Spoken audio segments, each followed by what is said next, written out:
Olá pessoal, hoje a gente vai fazer a demonstração do corolário 2 do Teorema 1 da seção de conjuntos finitos do livro do Elon. Eu sou a Joyce Cassimiro, aluna do doutorado em Matemática Pura no IMEC Unicamp, e aqui a gente está fazendo o curso de análise real e hoje a gente vai fazer a demonstração do corolário 2. Esse é um corolário longo, então a gente vai fazer com calma a demonstração para não ficar nenhuma dúvida.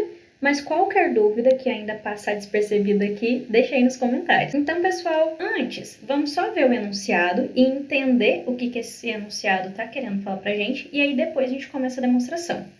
Então, o corolário 2, ele fala o seguinte: se x é um conjunto finito, e a gente tem uma aplicação que sai do x e chega no x, né? Do x nele mesmo. Essa função ela é injetiva se somente se for sobrejetiva.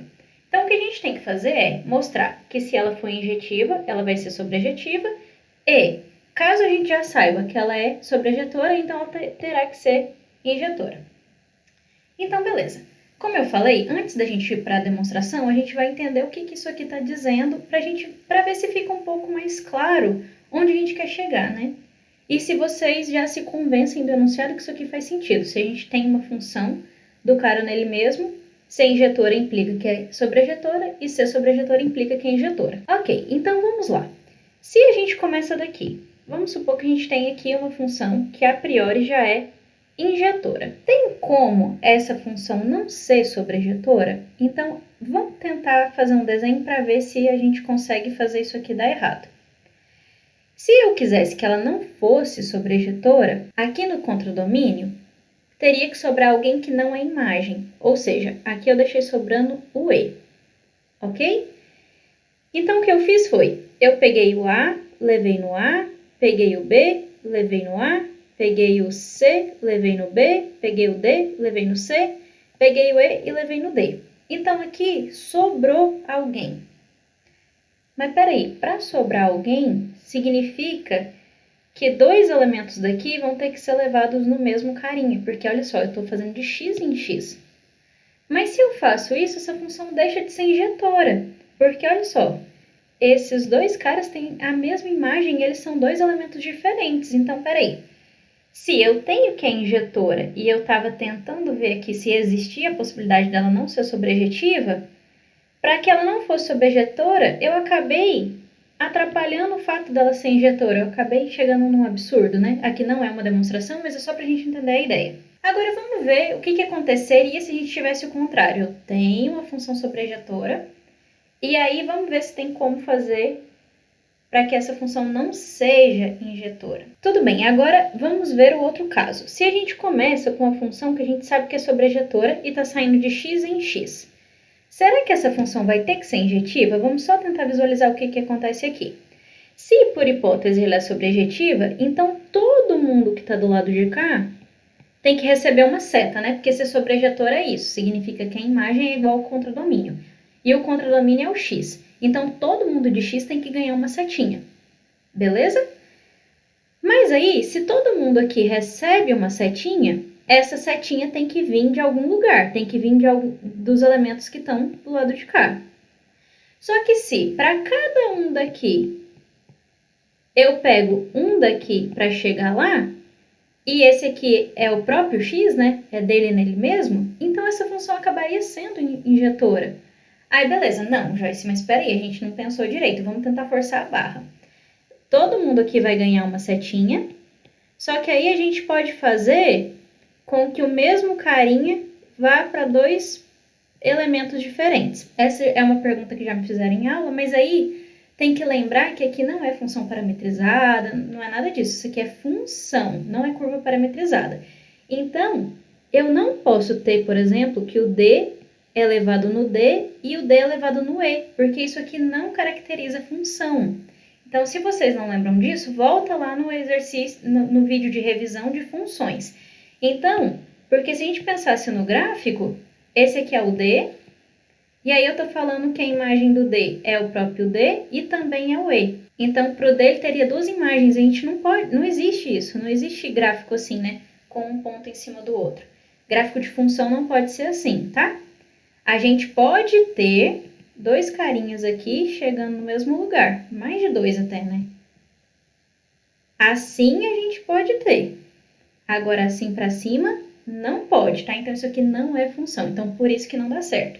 Então, se a gente começa tendo que a injetora não dá. Qualquer jeito que vocês tentarem aqui, a função vai acabar sendo sobrejetiva. E se a gente começa sendo sobrejetora, também não dá. A gente vai acabar chegando que a setinha teria que vir assim e seria injetora também. Aqui eu estou fazendo a função identidade, né, que lava o elemento nele mesmo. Não precisa ser, tá? Só precisa ser injetora e a outra só precisa ser sobrejetora. Isso aqui é só um exemplinho para a gente tentar visualizar o que esse corolário está querendo dizer para a gente, para na hora que a gente estiver fazendo a demonstração ficar um pouco mais fácil de digerir. Então, vamos só olhar atentamente aqui o que a gente tem de informação. Primeira coisa, aqui a gente está fazendo a demonstração de um corolário com se e somente se. Então, aqui precisa ter dois passos. Mostra a ida, faz a setinha para lá e mostra a ida. E tem que fazer a volta. Então, a gente vai assumir injetiva e vai chegar que é sobrejetiva. Depois, vai assumir sobrejetiva e vai mostrar que é injetiva. Sempre que tem se e somente se, são duas coisas para demonstrar. A ida e a volta, tá? Não pode esquecer disso. Outra informação que a gente tem aqui. X é um conjunto finito. Então, volta lá no vídeo que a gente define o que é um conjunto finito. Isso significa que existe uma objeção de IN, para algum N, né? N é o número cardinal, o número de elementos, em X. Então, a gente precisa ter isso em mente porque a gente vai usar aqui. E aqui a gente tem a nossa aplicação, uma função f, que ou vai ser injetiva ou vai ser sobrejetiva, e a gente tem que mostrar o outro lado. Então, dado que a gente revisou essas coisas, vamos lá. Por hipótese, o nosso x é um conjunto finito. Então, por definição de conjunto finito, existe uma objeção, que eu vou chamar aqui de φ, do IN para x. Beleza, então a gente já tem essa objeção. Agora, como φ é bijeção, ele tem que ter inversa, certo? Toda função bijetora possui inversa. Então, ela tem uma inversa. E a inversa, né? Já que o nosso φ sai de IN para x, então a inversa tem que sair de x para IN. Tá, mas para que eu estou fazendo tudo isso? O Teorema 1, para quem já assistiu o vídeo, ele é um teorema que fala sobre que não existe bijeção de IN em um subconjunto próprio de IN, que é esse teorema aqui, mas vão lá no vídeo para assistir. Então, no Teorema 1, e esse que a gente está fazendo é um corolário desse teorema, a gente está falando de INs. Então, o que eu vou fazer agora na demonstração do corolário é só deixar o nosso problema um pouquinho mais palpável na linguagem do nosso Teorema 1. Então, como lá no corolário eu estou falando de x e x é qualquer coisa, eu vou tentar resgatar as propriedades para um IN para que eu consiga utilizar o Teorema 1, beleza? Então, assim, parece que é uma viagem agora nesse comecinho, mas não é. É só para que a gente possa usar esse Teorema 1. Então, vamos voltar lá. Tudo bem, só que agora, então, a gente está querendo trazer a nossa função para uma função de IN em IN, para a gente poder usar o Teorema 1. Só que a gente tem que fazer isso sem perder generalidade. Então, o que a gente vai fazer é essa composta aqui. φ a menos 1, bola f, bola φ. Então, a φ sai de IN para x, a f sai de x em x e a φ a menos 1 sai de x para IN. Então, o que acontece é que, se a minha f for injetiva, como isso aqui são bijeção, porque é a bijeção e a inversa da bijeção, então, composta de função injetora dá uma função injetora. Então, se f for injetiva, tudo isso aqui vai ser injetor. E se a f for sobrejetiva, tudo isso aqui vai ser sobrejetivo. Então, o que a gente for fazer para essa função e para f, dá na mesma. Então, a gente pode usar uma coisa ou a outra. Só que essa daqui é mais agradável para a gente porque ela está trabalhando com o IN. E aí, a nossa função f ela é de x para x, e aqui é como se fosse um x e x, só que sem perder generalidade, tá bom? Só que aqui a gente recaiu no IN, que é onde a gente consegue aplicar de maneira mais natural o Teorema 1, porque ele fala de um subconjunto próprio de IN, e não de um x qualquer. Só que aí, já que a gente já sabe que aqui a gente não está perdendo generalidade, eu vou supor aqui, eu vou assumir que a nossa função f é uma função que sai de in para in. Mas quando eu estiver pensando em f, pensa que na verdade é porque a gente fez esse passo aqui, ok? Tudo bem? Então, a partir de agora, a gente está pensando que a f é uma função de n para n. E, como é um teorema de se e somente se, a gente vai fazer a ida. Então, na ida, a gente vai supor que essa função é injetiva e o que a gente quer mostrar, a gente ainda não sabe, mas a gente quer mostrar, é que essa f também é sobrejetora.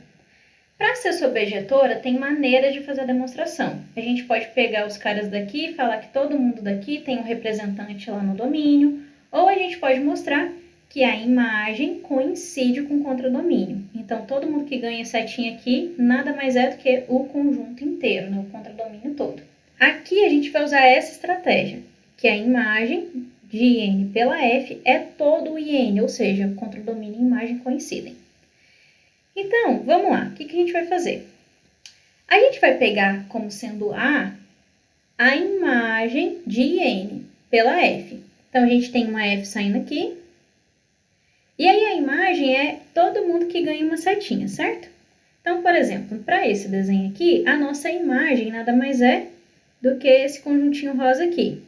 Note aqui, ó, que sobrou um pontinho. Esse aqui tá sobrando. Então, a imagem aqui no desenho, né, seria só esses pontinhos daqui de cima. Beleza, e isso eu vou chamar de A. Só que a imagem está sempre contida no contradomínio. Então, ela está contida aqui no IN. Agora, o que eu vou fazer é olhar para a inversa da F. A F não necessariamente possui inversa, certo? Porque como é que eu ia fazer a inversa se esse ponto aqui sobrou? Eu ia levar ele onde? Não tem como, certo? Mas existe a inversa se eu restringir a A. Então, se cada um desses chega nesse pontinho que está ali do outro lado, se eu fizer a inversa saindo do A, que é a imagem, e indo para o IN lá do outro lado, isso aqui de fato é uma função e está bem definida. Porque às vezes não tem como fazer a inversa porque sobra carinhas aqui. Então, assim, é como se eu estivesse jogando fora quem sobrou. Joga isso aqui fora e aí olha para quem é a imagem e faz a inversa aqui. Então, como a nossa F é sobrejetora e A é a imagem de F, segue que essa função aqui ela é uma objeção, porque eu estou levando todo mundo daqui em alguém de lá. E eu joguei fora quem sobrou. Só que aí, olha só, o que está acontecendo aqui? Pelo Teorema 1, a gente sabe que não existe bijeção de IN num subconjunto próprio de IN. O A, se fosse subconjunto próprio e diferente, né, ou seja, está contido, mas não é igual, isso aqui seria um absurdo, porque eu acabei de construir uma objeção e não existe objeção no subconjunto próprio. Então, qual é a única maneira disso aqui acontecer? O único jeito disso acontecer é se o A fosse igual ao IN todo, ou seja, não sobra ninguém. Então, ele não seria um subconjunto diferente, seria igual. Ou seja, A contido em N, porque o A é igual a IN. Isso pode acontecer, o que não pode é ser diferente. Então, a F acaba sendo bijetora. Ou seja, vai ser injetora e sobrejetora. Então, a gente começou falando que era injetiva e a gente chegou que ela vai ser sobrejetora também. Então, a ida, beleza, a ida é mais fácil. Pessoal, então agora a gente vai fazer a volta. Então, aqui na volta, eu estou supondo que a minha F de IN para IN é sobrejetora e eu preciso mostrar que a F, então, vai ser injetora. Aqui, a gente meio que vai tentar construir uma inversa da F. Não é bem uma inversa, porque a gente não tem garantia que essa função é injetora para existir uma inversa. Então, a gente tem que pensar no que atrapalha quando a gente está tentando construir uma inversa. Então, o que atrapalha aqui é o seguinte. A minha F sai do IN, do lado de cá, e chega do lado de cá. Só que poderia acontecer da F não ser injetora. E se ela não fosse injetora, poderia ter dois carinhas aqui, y e y til, cuja imagem desses dois é o x.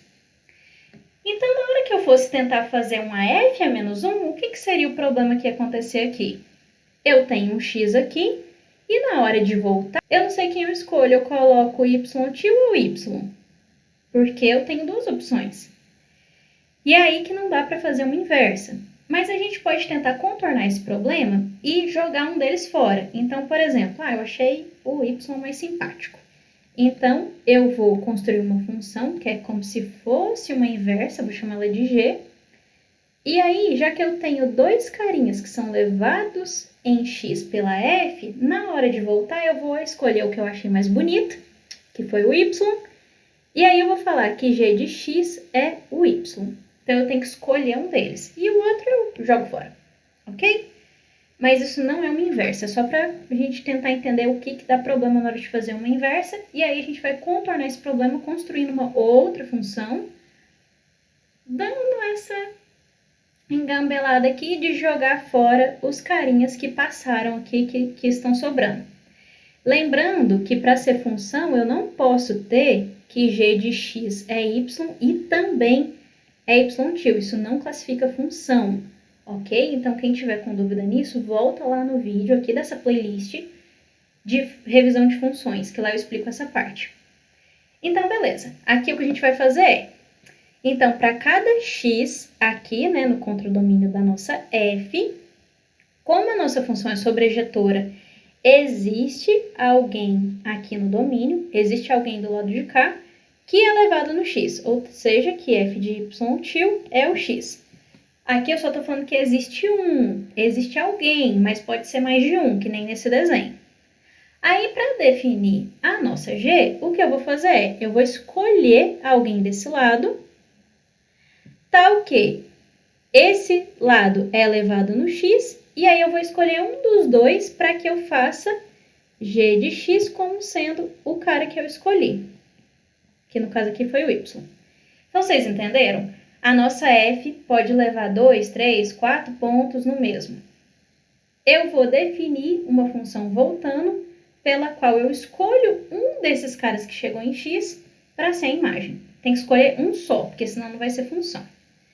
Então, aqui no caso, né, eu tenho f desses dois dando x, aí eu escolho um deles para definir a g. Um deles para ser a imagem de x através da g. Nesse caso, o y foi escolhido. Então, é isso que a gente está fazendo aqui.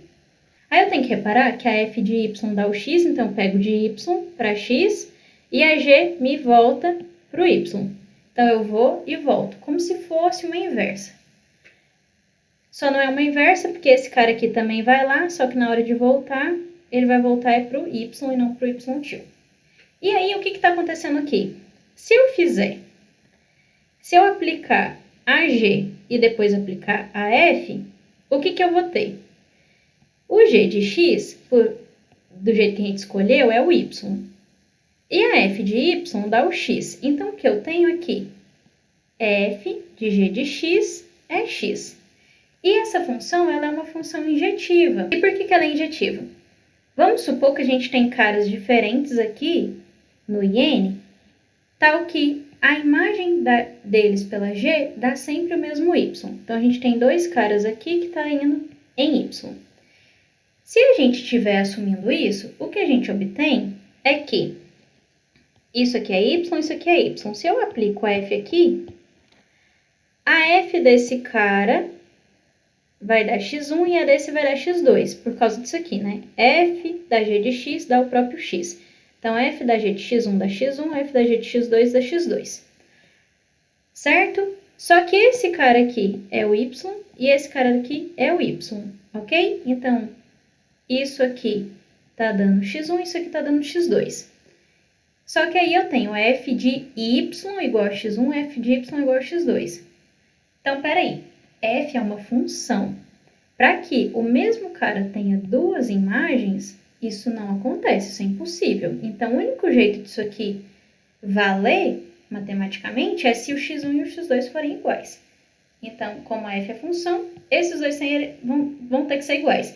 Então, se eu começo falando que a imagem de dois caras pela g é igual, então os dois caras têm que ser iguais. Ou seja, a nossa função é injetora. E aí, vamos só ver aqui, o que a gente acabou de mostrar na primeira parte aqui. A gente mostrou que se a gente tem uma função de n em n que é injetiva, então essa função também é sobrejetora. E aí, o que eu fiz aqui agora? Aqui agora eu acabei de fazer uma função g que sai de in para in injetiva. Então, ela também tem que ser sobrejetiva. Então, a gente obtém aqui também que a g é sobrejetora, pela primeira parte que a gente já demonstrou. Agora, com o auxílio da nossa função g, que a gente sabe que é injetora, e por ser injetora e sair de in em n também é sobrejetora, pela primeira parte aqui do corolário, a gente vai mostrar que a nossa f é injetiva. Então, a gente está lá na hipótese de que a f é sobrejetora e está faltando mostrar que a f é injetiva. Então, eu vou fazer a mesma coisa. Eu vou tomar dois elementos diferentes em n, tal que a imagem deles pela f é igual. Agora, a gente tem que conseguir algum absurdo ou chegar na conclusão que o y e o y2 são iguais. Como a nossa g é uma bijeção, dados dois carinhas em n, existe alguém que é levado em y1 através da g e existe outro alguém que é levado no y2 através da g, porque a g é bijetora. Então, aqui vai existir x1 e x2, tal que g de x1 é o y1 e g de x2 é o y2. E isso porque a nossa g é sobrejetora. Então, como o nosso x1 pode ser escrito dessa maneira, porque f composta com g de x1 é o x1, ou seja, isso aqui, ó, essa composta aqui é a identidade. E a mesma coisa acontece para o x2, eu vou ter que o x1 é f de g de x1, só que g de x1 é o y1 por aqui, então eu estou com f de y1. Por hipótese, f de y é igual a f de y2, só que o y2 nada mais é do que g de x2, e esse cara aqui, essa composta, a gente já viu que isso aqui dá a identidade, então dá o próprio x2. Então, se eu começo com dois caras cujo a imagem deles é igual, eu chego que esses dois caras são iguais. Mas, se esses dois caras são iguais e a nossa função g é bijeção, ela é injetora e sobrejetora, então esses dois caras aqui têm que ser iguais. Porque g de x1 é igual a g de x2, porque x1 e x2 são iguais. Só que o g de x1 é o y1 e o g de x2 é o y2. Então, o y1 tem que ser igual ao y2. Ok? Pessoal, essa demonstração é muito longa. Se tiver ficado alguma dúvida, pode deixar aqui nos comentários que depois eu dou uma olhadinha e tento responder vocês. Eu espero que vocês tenham gostado, se inscrevam no canal, isso me ajuda muito, e deixem aí o seu joinha. E se estiverem gostando aí de eu estar fazendo essa playlist de análise, me dá aí um feedback, me conta se está sendo legal. Eu acho difícil achar esses conteúdos aqui no YouTube, por isso que eu estou fazendo. Então, é sempre bom receber aí um comentário de vocês. Muito obrigada! E tchauzinho!